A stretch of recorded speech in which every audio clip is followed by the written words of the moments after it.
documents required to fill the form, and plan B. I am telling you, my dear students, compulsory you need to have plan B. That is the reason I recommend all my students all the times to write other exams also. Like for example, NABARD,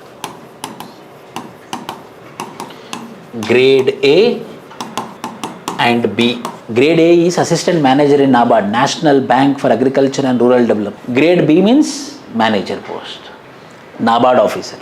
మంచి post, high level post. RBI grade A grade B officer, RBI also grade A and B officer. 1.5 lakh salary ఉంటుంది. Staff selection commission also you write. CGL not below it, combined graduate level. Compulsory write state public service commission, group 1 group 2 100% you have to write. Group 1 group 2.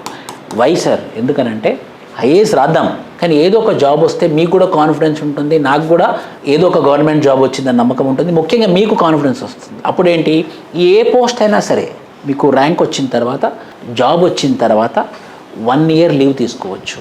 మీకు confidence ఉంటుంది. ఏంటి, నాకు already job ఉంది, నాకు already government job ఉంది, so నేను వరిగాని అవసరం లేదు. సో నేను ఫుల్ ఫోకస్ దేని మీద పెట్టొచ్చు, సివిల్ సర్వీసెస్ ప్రిపరేషన్ మీద పెట్టవచ్చు.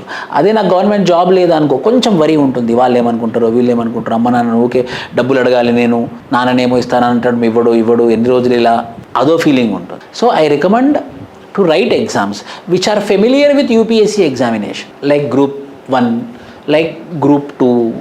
For Karnataka we will call it as Karnataka Administrative Service KAS exam, Staff Selection Commission. అందుకే CSAT here we will teach in bank exam point of view, so that CSAT will be very easy. In UPSC examination CSAT standard will be less, ఎందుకంటే arts పిల్లలు రాస్తారు కదా, so standard తక్కువ ఉంటుంది. కానీ మేము classes మాత్రం ముందే ప్లాన్ చేసుకున్నాం, exclusive on par with bank exam, staff selection commission standard, so that if you go out also he will write other exam also, you should get in to it. Quantitative aptitude, reasoning, English comprehension passages. So you no need to go for bank exams. If you attend the CSAT classes here, that means you are attending bank classes also. అదే ఇప్పుడు CSAT question paper tough వచ్చింది అనుకోండి, you can attempt it. Why? Because your standard has been increase. So plan B ఎప్పుడు చేయాలో చెప్తాను నేను. Plan B, see listen, when you have to go for plan B. ఎప్పుడు plan బికి వెళ్ళాలి అని అంటే, డిగ్రీ అయిపోయిన తర్వాత ఒక 2 సంవత్సరాలు, ఇంకా కరెక్ట్గా చెప్పాలంటే ఇప్పుడు ఎగ్జాంపుల్ తీసుకున్నాను నేను. నా for example Gopi, he is writing for 2027. So I will take his exam.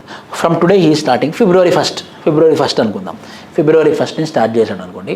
Next year prelims, next year mains is in the month of September. అంటే 1 year 8 months, 12 months plus 8 months, how many months? 20 months you have to study full time. The best attempt you have to give. The very first attempt should be the best attempt. 20 months he should study hard. అలా అన్నమాట.